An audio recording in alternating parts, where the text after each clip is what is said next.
समायखिरा लानाय बे हाबाफारिया जाफुंनानै थांबाय मोजाङै मोजां जाफुंनानै थांबाय दिनैनि दिनाव बेक्तिगत उसुबिदानि थाखाय साथाम मानिजाथाव एमसिएलए बिथांमोना शपथ ग्रहण लानो हायाखिसै बिथांमोननि शपथ ग्रहणा बा समायखिरा लानाया उनाव जागोन आरोखि दा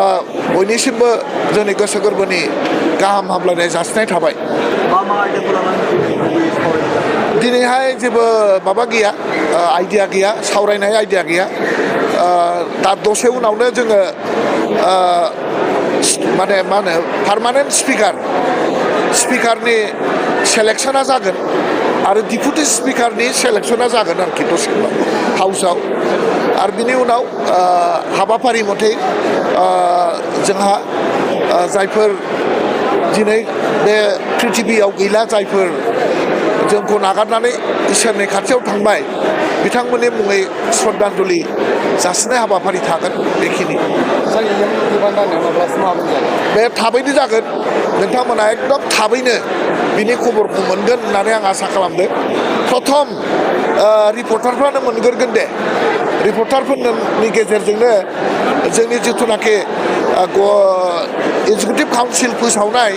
बे फोसावनाय हाबाफारिखौ नोंथांमोननि गेजेरजोंनो रायजो राजानो मोनथिहोनाय जागोन गोजोन्थों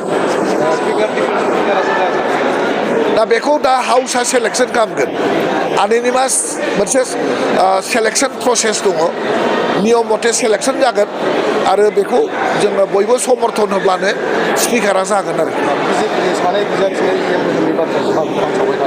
नाय बेफोरो जेबो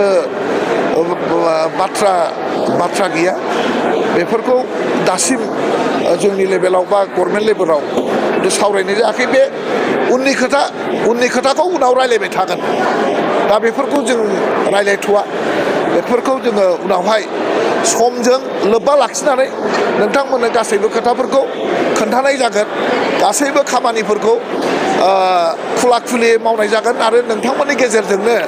गासैबो हाबाफारिफोरखौ बयनोबो खोन्थानाय जागोन आरोखि